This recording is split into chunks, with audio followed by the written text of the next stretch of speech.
Hello, hello, and welcome to Temple of the False Pod, where our decks are not optimized, but our plays sure as heck are fun. I'm Andy. I am Bruce! And here we are, halfway through the season, and guess what day it is? It's day to do Temple's Treasures. Yes! For those who haven't been following us since the beginning, every season we choose a card type and a color. We've been going through all the enchantments, so our logical next step is Blue Enchantments. Then we have a few rules. We each choose 3 to 5 cards of said card type color, and it has to be under 1 to 2,000 decks on EDH Rec, and it has to have been first printed before 8th edition. Yes. Cool. Am I missing any rules? No, I mean, the idea was that between 1 to 2,000 decks on EDH Rec, the idea there was we want to find cards that you haven't seen or haven't heard of.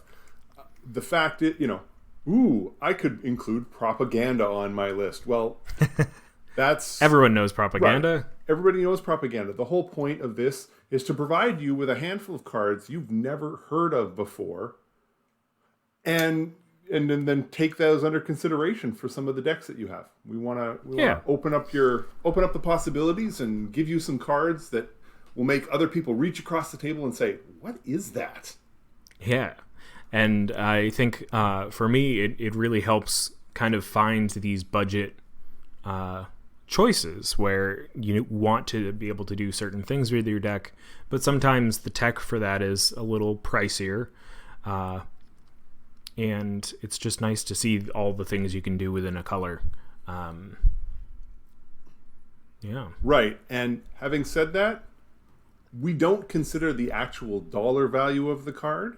Right. So because we're looking at cards this far back, some of them do land on the reserve list. And when they do, you're generally looking at a more expensive card. So, like with our Black episode, we had Tombstone Stairwell, which I think is well above $20 at this point. Yeah. I mean, so these cards are, as it always goes in this show, are not going to be optimal. But they should provide you with some sort of variety and fun.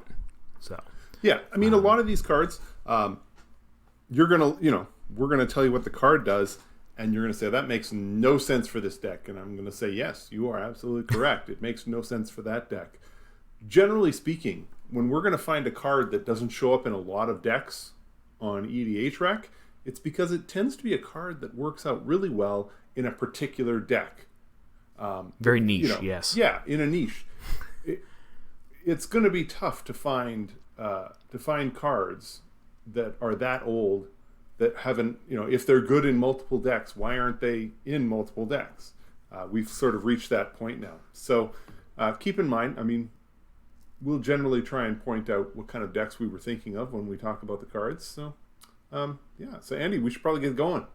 Oh, yes, definitely.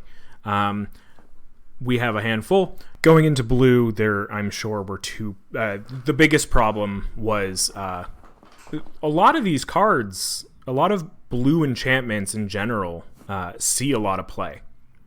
Blue is one of the most popular colors, and on top of it, just strong enchantments. A lot of the older enchantments, they seem to do exactly what you want blue to do in Commander games. A ton of them are there, and they draw cards. A ton of them are there. They make it more difficult for opponents to attack you. It just sort of goes on and on that way. And so they do tend to show up in a lot of decks. So, it was, I found this a little more challenging than the other ones we've done so far. Yeah, so let's see if these overlap. It'll be a fun first, if so. You bet. If you have been listening to a few of the past Temple's Treasures, you know which card I will choose first, and that is Sata Sanctuary. For coming in at 139 decks, Sata Sanctuary is 2 and a blue. And it says, at the beginning of your upkeep, if you control a red or green permanent, draw a card, then discard a card. If you control a red permanent and a green permanent, instead draw 2 cards, then discard a card. This goes really well in either an Izzet deck or a Simic deck. Ideally, a Teamer deck would be so sweet. I've got one of these in my 3-color Omnath deck, and it rarely doesn't go off. You're going to be looking through the top of your deck every turn, and if you have any sort of graveyard recursion, throwing things in the bin isn't, that big of a deal. And most of the time, especially in green, you're going to just be throwing away land because you will have had enough. Right, and that's especially true if you have a green and red permanent, because you're drawing 2 and discarding 1. And this is before your draw step, so This is an extra card or 2. Right. So I think you're in good shape when when you're looking at that sort of setup. Yeah. I like this card even just as a straight loot effect on your upkeep. Just the idea that there are plenty of decks where you are looking to actually toss cards into the graveyard for whatever reason. As soon as you start drifting into loot, you can start looking at madness costs. You can start looking at any sort of graveyard recursion. Green does this really well. So running blue-green means you're likely just setting yourself up for future draw steps. Yeah, and the nice thing is that red and green are both words rather than any sort of symbol. So like the color identity of this card is just blue. Right. It's very sweet. Yeah. No, I like this one. This is one I've always enjoyed, and it's something that's readily available, meaning it's an uncommon. And when I was playing during Apocalypse, this was something that you could readily find and actually get into your decks. All right, Bruce. All right. Your first card. Well, you talked about green, so I think I'm going to keep that rolling along. My first enchantment is it costs 2 blue mana. The card's name is Life Tap. Ooh. For Life Tap, it says, whenever a forest an opponent controls becomes tapped, you gain 1 life. It's real basic. It's real straightforward. And yes, if none of your opponents are playing green, it's useless. But when are people not playing green, Bruce? Well, this is just it. You have to remember that, Life Tap was created back when the only type of Magic that was even considered when they were making these cards was 1-on-1. So they understood that quite often your opponent isn't going to play green. So they kept the costs low, and they gave you a pretty decent benefit. So now turn that around now. To me, this is a card that I want to play early. It's a card I want to play mid-game. It's a card I'm happy to play late. It's only 2 blue mana. And as long as I have even one opponent playing green, and I'm going to have one, even if they're playing 2 colors or 3 colors, they're tapping green mana. The thing with green players is they're less likely to be running green that isn't a forest, because they're more likely using cards that say find a forest in your library, put it into play. Now this card it still recognizes when you tap a dual land that counts as, say, a forest and a mountain. You tap it for red, Life Tap doesn't care. You tapped a forest. So you're still getting the life. So even if the green player is playing with a lot of duals, most of those duals are likely going to say the word forest on them. And when they're not playing with duals, they're going to get basic forests. Now with the new Yavimaya legendary land, that with this turns all lands on the battlefield into forests. So every time anybody taps a land, you gain a life. Yeah, and you got exactly where I'm going. Like, Simic really needed more help with this. Right. But that's where we're at. And so, I mean, with Yavimaya out, you're gaining 15, maybe 20 life a turn, 20 life per a round of play.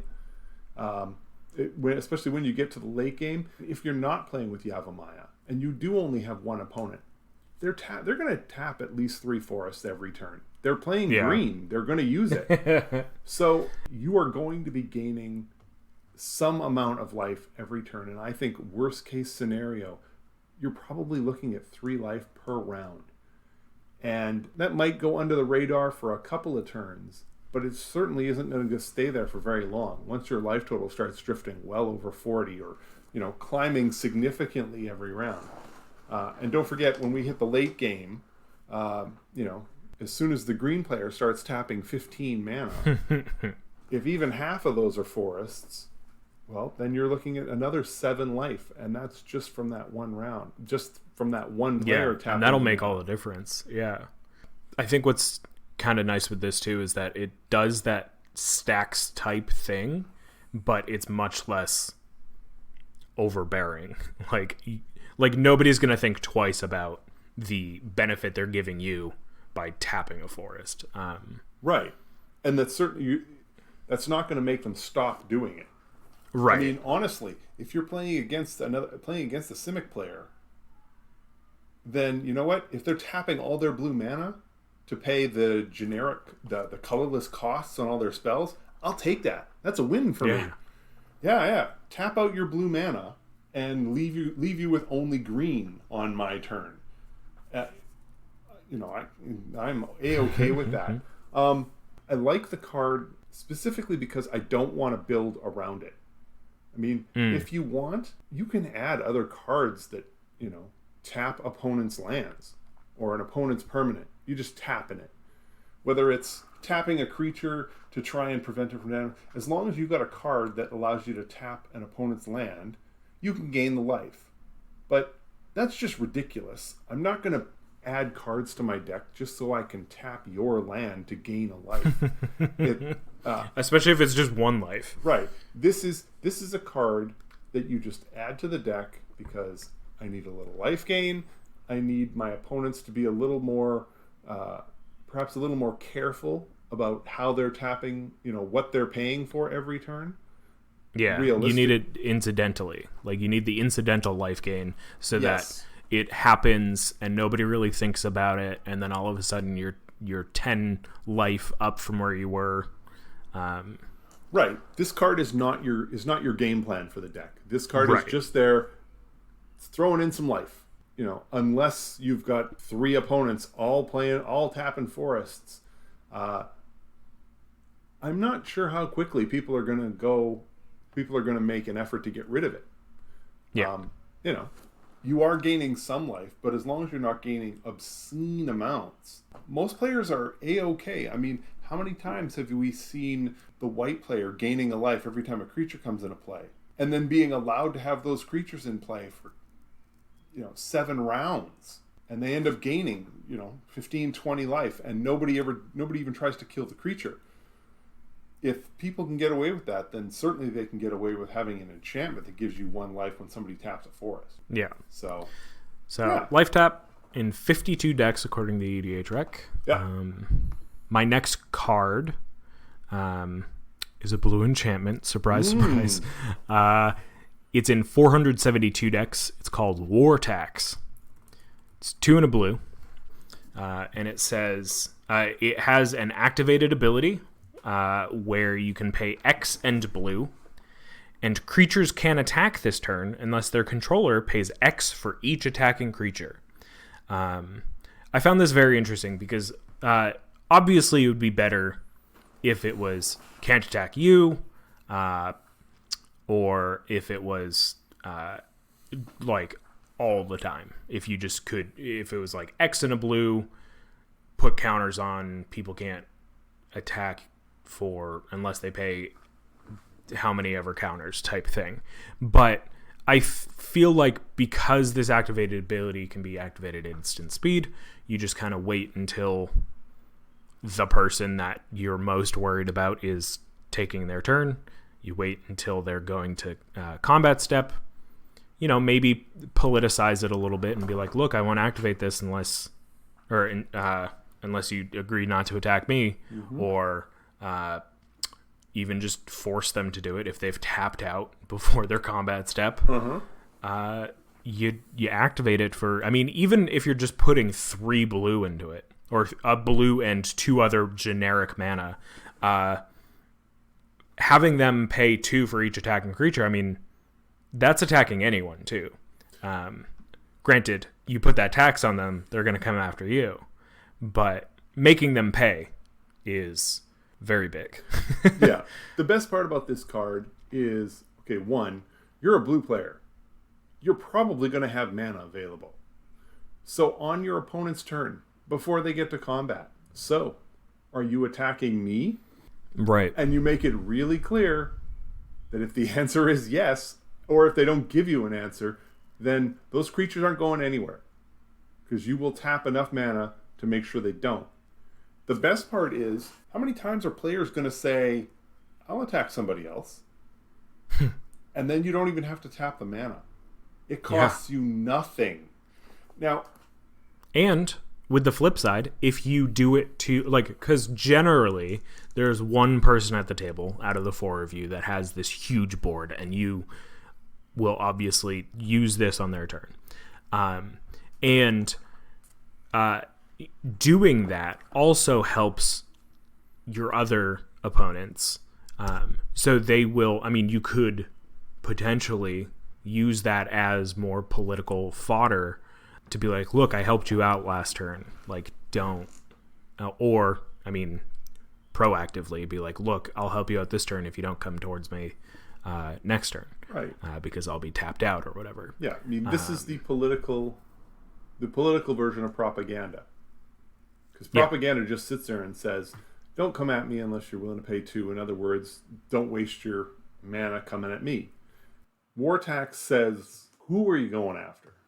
I think a great thing with this too is that if you have just an exorbitant amount of mana, just pump it up. Just make it so that none of your opponents can attack.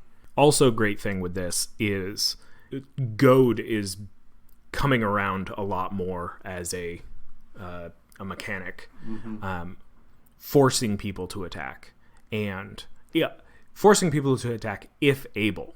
So, say it comes around to your turn and you don't want to attack with any of your creatures, just pay 2 mana, and now you're like, oh no, I can't attack. Very nice. I hadn't considered it as that kind of an option. That makes that makes a lot of sense. 2 other great things about this card. First, there are 2 artists who made this card, which is fascinating. I feel like we never see that. Greg and Tim Hildebrandt. So that's cool. And the flavor text says, the worst thing about being a depraved pirate is having to work with a bunch of depraved pirates. I really feel that. That makes good sense. I can't remember which, but either Greg or Tim Hildebrandt passed away many years ago. Mm-hmm. And the surviving brother, much of his artwork that he continues to do, he gives credit to his brother. So this may very well be a piece of art that was done by one of them, and I unfortunately don't remember which one. That's so cool. Because I know that at least for a period of time, he was they were doing it with both names. So yeah, just something different. I feel like I need to remember this card so I can put it in my Pirates? Beckett Brass deck. Yeah. Until researching for this episode, I have never heard of this card, but it's pretty cool. Yeah. What's your second card? The next one is, let me see here, Backfire. Backfire is a 1 mana aura.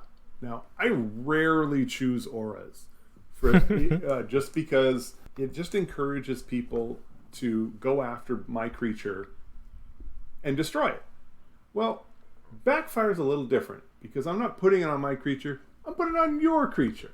So Backfire says, Whenever the enchanted creature deals damage to you, Backfire deals that much damage to that creature's controller.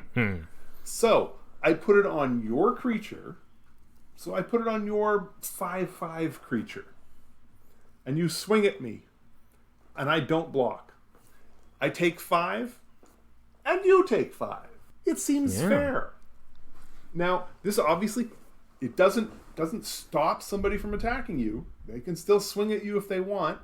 And because it's a triggered ability, it'll go on the stack after you're dead, if that is the case. But, I mean, yeah, it clearly is trying to get them to... Yeah, attack elsewhere. Go elsewhere, yeah. Yes. Go away. Find another option. It was an early form of it. It only costs 1 blue, which makes it cheaper than propaganda, cheaper than a ghostly prison. It's unlikely anybody's going to destroy the creature in response, just because... Why? I mean, the only person for whom this is a downside is the person whose creature, the person who owns the Backfire. They can still attack elsewhere. They can still block. I mean, there's, all the Backfire does is don't hit me. It's not that. The nice thing with this too is that, I mean, like you said, it doesn't disable the creature. So it's really hardly a downside for them until they try to attack you. Exactly. And it's not combat damage. So yes. Anytime it deals damage to you. Right. I was thinking one of the creatures I specifically was thinking when I saw this was in any event, I like Backfire. I think it's a curious form of targeted removal, I would say. Obviously, not nearly as effective as if your opponent has 3 times the life that you do, or if you're trying to stop the creature from attacking you because it will kill you if it does, because they can just kill you and take the damage, but you're still dead. So there is some restriction to the use of the card, but I saw that and I thought this was a card that could definitely go in a lot of interesting decks. So yeah, and for those wondering, this is in 36 decks. Oh yeah, so get out there and get it while you can. And actually, it's not even that expensive if you're willing to run the 4th edition version. If you want the Black Border Legends, well, be prepared to pony up that massive $4. Hey. So, all right. $4 has made me look the other way sometimes. I don't know that I would pay $4 for Backfire. However, I would have no problem paying $25 and getting the white border version. So, yeah, and then just Sharpie it. Yeah. if you care so much. With that, we're gonna jump out to our break real quick, and we'll be right back with our final, I guess, 4 to each cards. Be right back.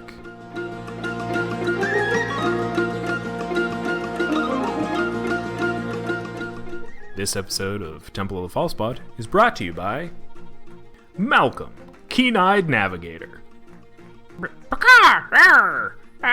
You like treasures, yes? Well, have I got treasures for you? Me and my pirate friends will make you so many treasures. Must be flying now, bye! Now back to you.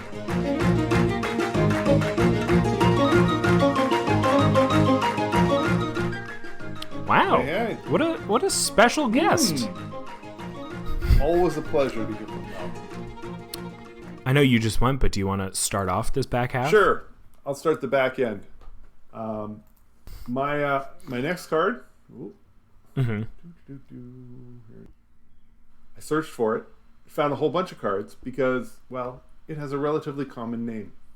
It is Blue Enchantment, costs 2 and 2 blue, and the card's name is Shimmer. Just Shimmer. Shimmer mirror? Shimmer dragon? No. Shimmer none of effect? those, just shimmer. Back in the days when they used up single word names all over the place. Can't do that anymore. No. Shimmer is an enchantment. It says, as Shimmer enters the battlefield, choose a land type. Each land of the chosen type has phasing. Sounds awful. Now, for those of you who really don't know what phasing is, and who could blame you, phasing... It's coming back. Yes, but what happens with phasing is if a permanent has phasing, it phases in or out before its controller untaps during each of their untap steps. While it's phased out, it's treated as though it doesn't exist. So what happens when a permanent has phasing on that person's untap step right at the start? It goes away. And until their next untap step, it's gone. It doesn't count as anything on the board. And when that next untap step comes in, it comes back. Now, if it left tapped, it's coming back at the start of your untap step. So you can just untap it and away you go. So with a land, it means that whenever the land's in play, you're going to be able to tap it. And when it phases out, it doesn't matter whether it's tapped or untapped, because when it phases in at the start of the untap. It will be able to untap, and you'll be able to use it. Now, so read the card again now with phasing. All lands of the chosen type gain phasing. Well, okay, so if I'm not playing mountains, all mountains gain phasing. Or all plains gain phasing. Oof. So they only get to use them half the time. Half the time.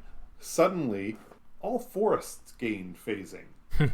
Suddenly, that player who has 14 forests in play, the next turn has none. And now, yes, they can play a forest, and then they'll have one. And then when the next turn comes around, that one forest phases out, the other 14 come back. That's so much to keep track of. Well, yeah, you end up piling them on either side of your board. Yeah. And then whenever one leaves or one comes back or whatever. Now, this was created back in the days when people looked at this and said, wow, this would go so good with Armageddon. I'll just give all my islands phasing, and then on my turn I'll play Armageddon and destroy everybody else's lands, and then my islands will come back on the next turn, and I'll have all these lands, and nobody else will have more than one. Ugh. Right, that's just freaking miserable. So don't play it like that. So pick a land type that you don't have, and just force your opponents to, reduce them to half their speed. This enchantment becomes target number one. Yeah. I can safely say this because I played this. I loved this thing.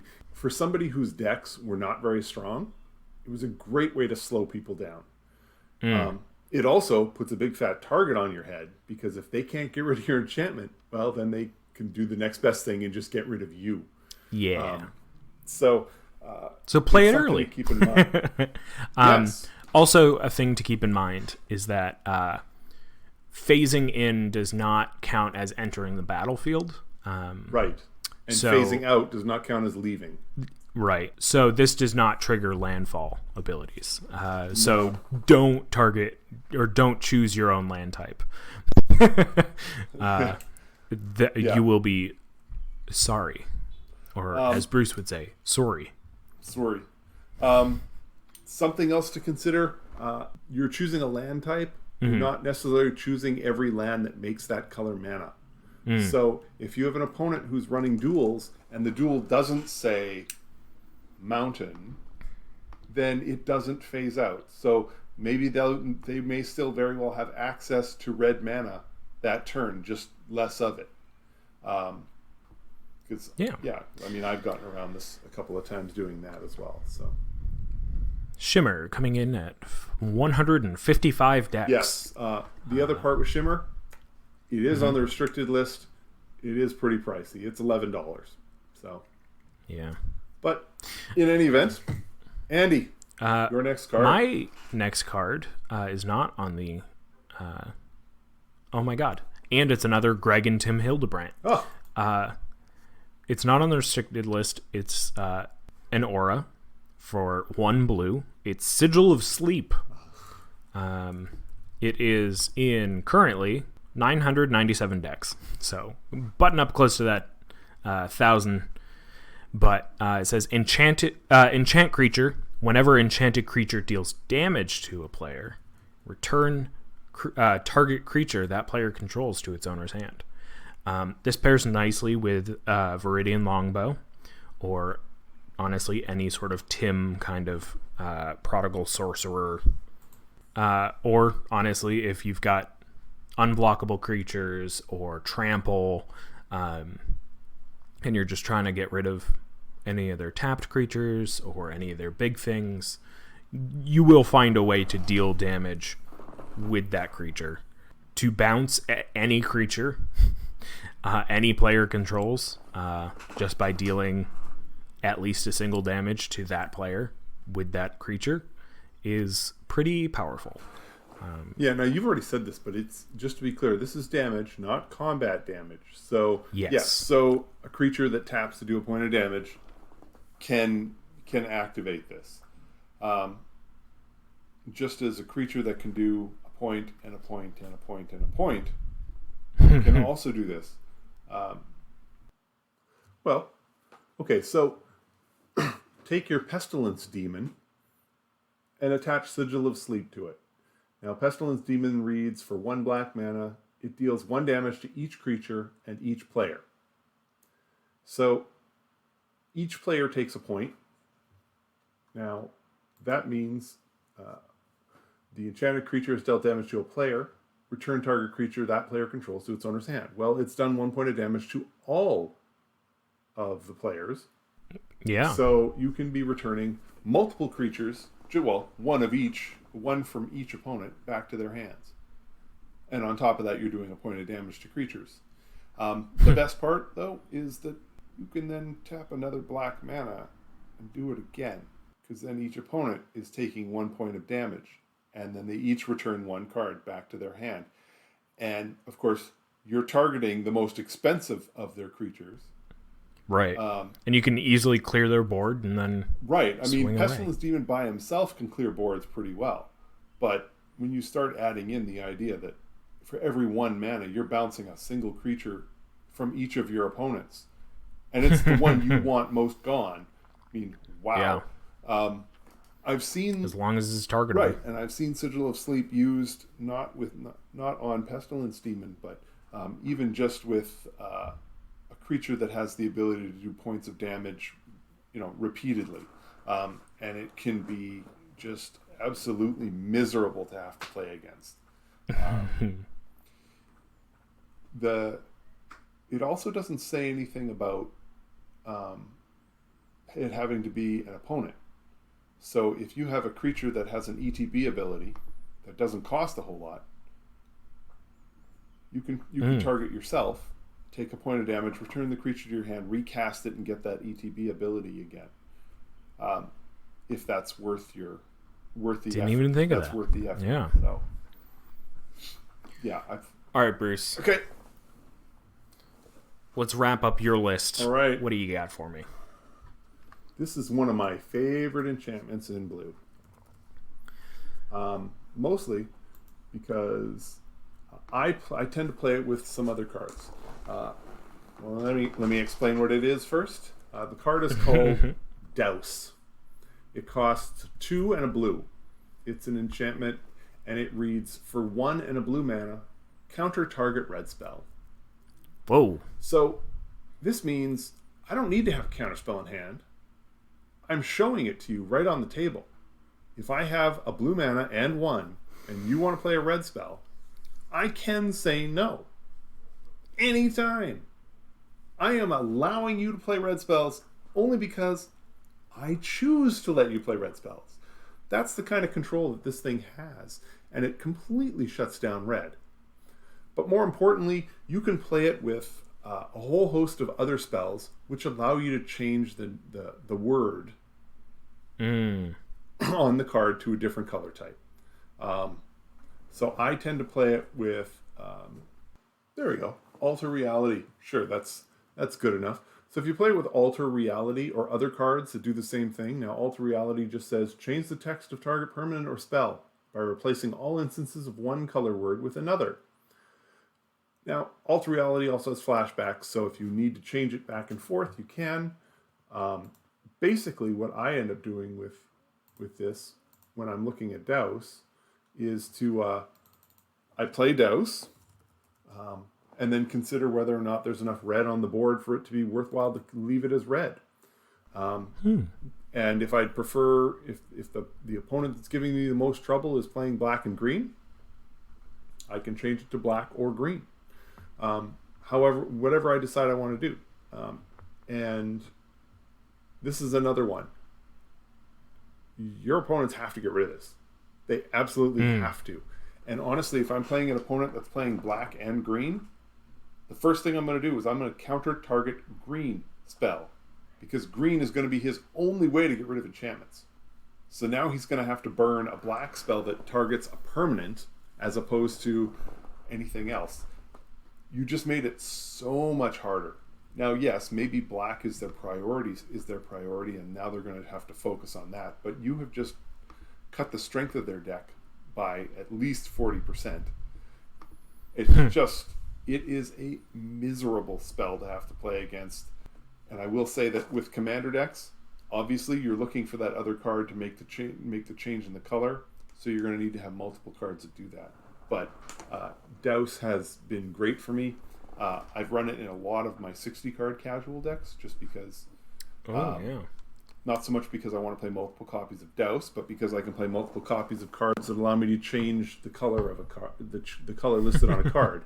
So if I happen to have a creature that has protection from white, I can change that or whatever. So I have put multiple reasons for those cards to be in there, and Douse turns into a card that basically can shut opponents down and give me a chance to really work them over a longer period of time. So sounds dirty, Bruce. It is kind of dirty. I won't lie, but it also sounds janky as hell. Yeah, I mean, you really do have to make it, unless you've got an opponent who is just playing a lot of red, you're going to have to do a little extra work with it. But I like this card. Yeah, it's not an answer all. It's just there. Yeah. All right, Andy. Yeah. My last Bring one, it on. and you're going to have to help me. So, Douse, 192 decks.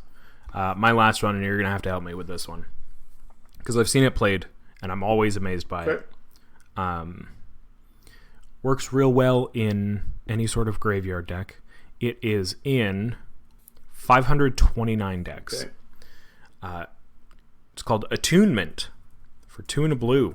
It's an enchantment, and it says, return Attunement to owner's hand, : so the pay cost at instant speed is return it to owner's hand. Draw 3 cards, then discard 4 cards. This is a great way to keep cards in your hand that you want, discard cards that you want in the graveyard.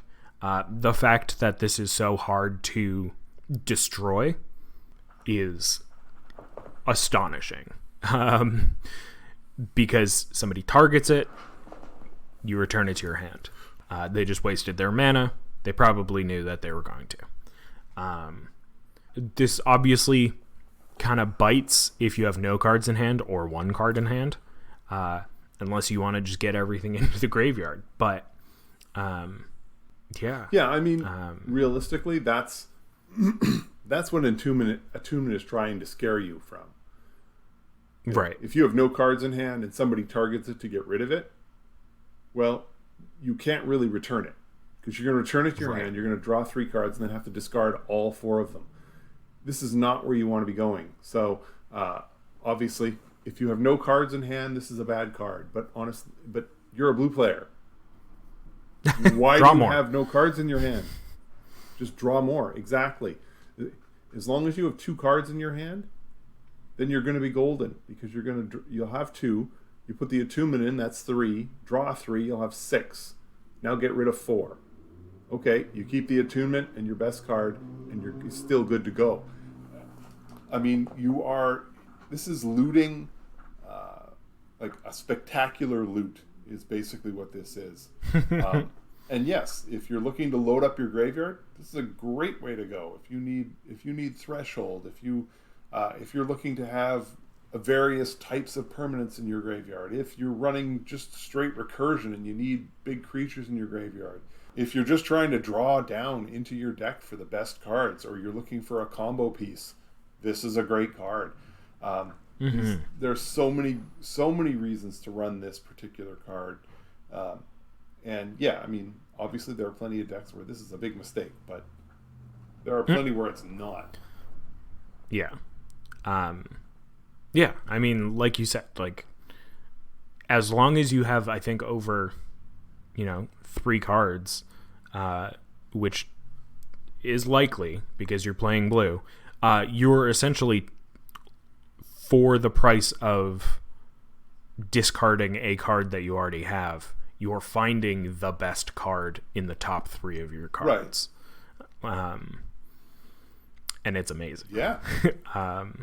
And this, I mean, if you're playing things like Niv Mizzet or things that care about draw, then this is 3 triggers right there. If you are playing any sort of blue madness, I don't know how likely that is, but you're discarding 4 things. If you're, for some reason, playing Laboratory Maniac or the newer Jace, and doing a self-mill strategy, this will help. Don't do that. That's weird. We were talking before about that other card being $4, and original printing this is $4, or you can get a gold bordered version for $1.26. Just to keep in mind, some of the ways to use this, we've got a couple of newer commanders that would really like this one. Riel the Everwise. She gets +1/+0 for each instant and sorcery card in your graveyard. Well, you're piling cards into your graveyard with this. And whenever you discard 1 or more cards for the first time each turn, draw that many cards. So Attunement reads, draw 3, discard 4, draw 4. Yeah. Yeah, or, obviously things like Muldrotha love this card. Yes. Things, if you're playing any sort of escape mechanic or delve where you're trying to exile things out of your graveyard to play bigger things, this is great. You just throw some land or some cheap spells in there. And you only have to look at the art on the card to know that it's probably going to go well in a Hannah Ship's Navigator deck where she's recurring artifacts and enchantments from your graveyard back to your hand. So, I mean, is that Hannah on the? I don't think it's Hannah. I don't think it's Hannah on the art. I think it's Urza. But it's definitely an artifact that's being tinkered with. Oh, so, yeah, I see. Yeah, there are plenty of decks that are primarily artifacts that'll work with this. Yeah, it's nuts. That does 4 for each of us. I think that's a good place to stop. I think if we go any further, it'll make to a long episode.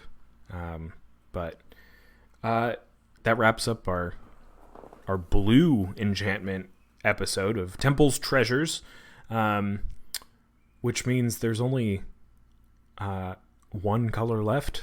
So come back next season. I mean, come back next week. But if you for Temple's Treasures next season, obviously we're going with white enchantments. No surprise there. Oh no. We'd never find any good white enchantments. That one's going to be a tough episode. Yeah, but I think we found some pretty cool cards. I hope you can find some cool things to do with them. If you know of any cards that we missed or any blue enchantments that are after 8th edition that don't see a lot of play, let us know. You can reach us via Twitter or email, falsepodmtg@gmail.com, Twitter @falsepodmtg. That was interesting. I didn't expect us to not have any overlap. Yeah, there's still plenty there. It's just I mean, I had a list of, I think, 6 or 7 things that I narrowed down to 4.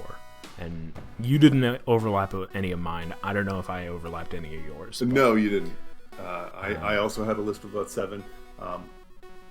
My final note to the audience is Breath of Dreams. I'm not going to say anything more about it. You go look it up. Go figure it out. You'll know what I'm talking about. Breath of Dreams. I'll have to go look. But I think this all goes to show that there's so many cards out there that you've never heard of, because who has? Go check out Scryfall. Go just search random things sometimes. You'll be surprised what you find. You might find some treasure. Yeah. So I think that's gonna do it for us today. I think so. As always, thank you so much for listening. We're Temple of Falsepod, where our decks are not optimized, but our plays sure as heck are fun. I'm Andy. I'm Bruce. Have a great night, and may your 5th land be the temple. Bye!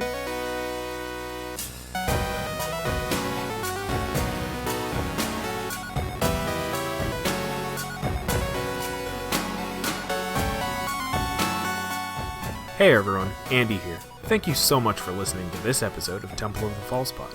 Just a few housekeeping things here at the end of the show. You can find us on Apple Podcasts, Spotify, Google Podcasts, pretty much wherever you can find podcasts. Subscribe and give us a review. It really helps out the show. And it'll show us what you like about our podcast. Also, we've got a Twitter and an Instagram. Our handle is FalsepodMTG, all one word. So be sure to follow us. Feel free to reach out to us there or drop us an email at falsepodmtg@gmail.com and tell us your favorite magic-related story.